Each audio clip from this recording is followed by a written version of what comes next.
And welcome to Rashi's kitchen. आज हम बनाएंगे वेज स्प्रिंग रोल। तो आइए देखते हैं इसे कैसे बनाते हैं। स्प्रिंग रोल के रैपर्स बनाने के लिए हमको चाहिए मैदा 3 चम्मच, कॉर्नफ्लोर 3 चम्मच, थोड़ा सा नमक स्वाद के अनुसार और पानी। इसकी फिलिंग बनाने के लिए हमको चाहिए प्याज कटा हुआ, पत्ता गोभी, शिमला मिर्च, गाजर, धनिया की पत्ती। इनके अलावा हम और कोई भी सब्जी ले सकते हैं और इसी तरीके से उनको बारीक बारीक ऐसे लंबा लंबा काटना है।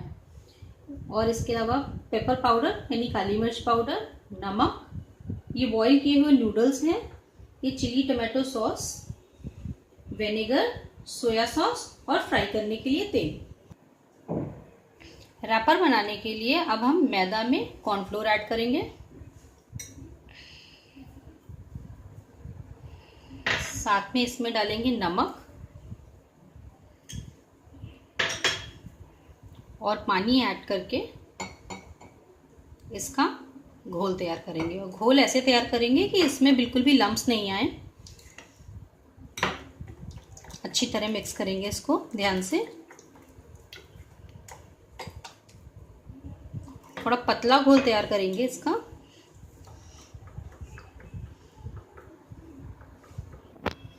ये घोल हमने तैयार कर लिया है। अब हम इसको थोड़ी देर के लिए रख देंगे और तब तक हम इसकी स्टफिंग तैयार कर लेते हैं। अब हम एक पैन में थोड़ा सा तेल लेंगे,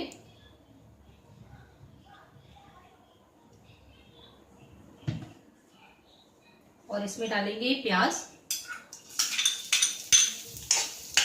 इसको बहुत हल्का सा भून लेंगे हम।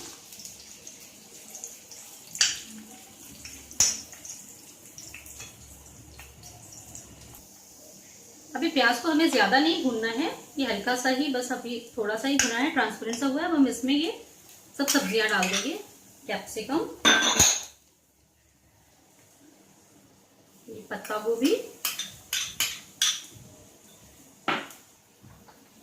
गाजर। इसके अलावा अगर आपको लाल और पीली शिमला मिर्च मिल जाए तो आप वो भी इसमें डाल सकते हैं। धनिया भी साथ में ही डाल देंगे और इसको अच्छे से मिक्स करके साथ में डालेंगे अब इसमें नमक,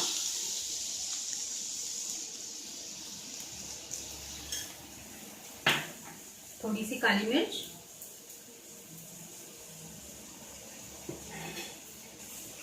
और इसको हम बस 1 मिनट के लिए हल्का सा ही भूनेंगे, जिससे कि इसका क्रंची इफेक्ट रहे। अब हम इसमें नूडल्स भी ऐड कर देंगे जो हमने बॉईल की थी।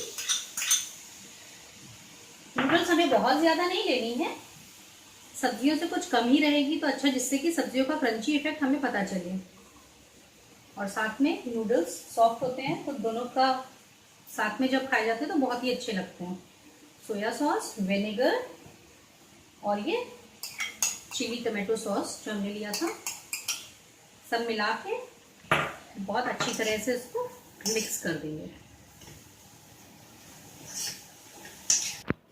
ये स्टफिंग बनकर तैयार हो गई है। हमने इसको निकाल लिया एक बोल में। इसको हल्का सा ठंडा कर लेते हैं, तब तक हम इसके लिए रैपर्स तैयार कर लेते हैं।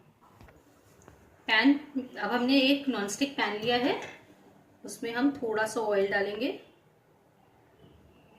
बहुत ही थोड़ा सा ऑयल लेना है, बल्कि हम टिश्यू में भी ले सकते हो। इससे इस पैन को हल्का सा ऑयल लगा करके इसको टिश्यू से पोंछ देंगे।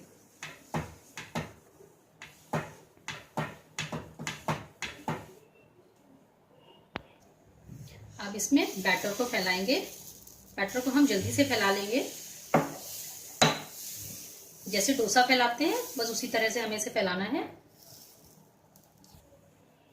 ये देखिए ये सिकना शुरू हो गया और इसने अपने ऐसे साइड्स भी छोड़ दिए हैं। इस तरीके से हमको इसको सिर्फ एक ही तरफ सेकना है।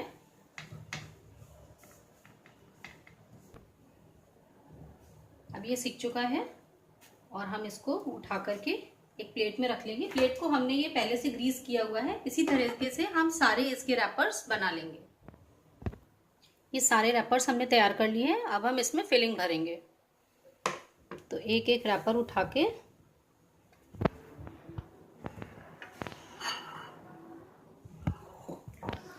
हम इसमें थोड़ा सा फिलिंग भरेंगे।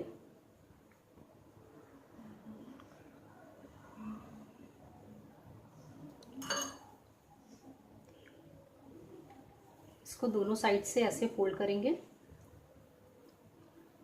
और ऐसे इसको टाइटली सील करेंगे।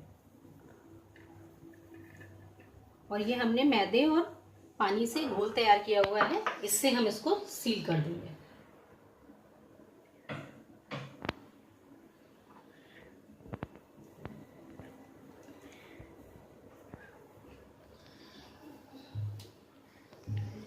इसी तरह से हम सारे स्प्रिंग रोल तैयार कर लेंगे।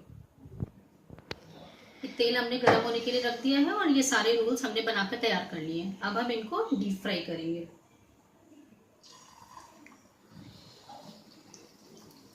एक एक करके ही डालेंगे क्योंकि नहीं तो ये फट सकते हैं।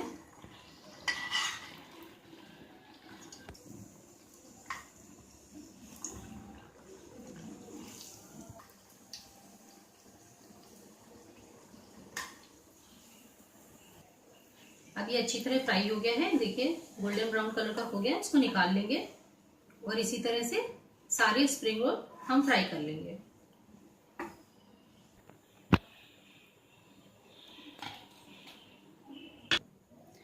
ये स्प्रिंग रोल बनकर तैयार हो गए हैं। इसको टमाटो सॉस या हरी चटनी किसी के साथ भी सर्व किया जा सकता है।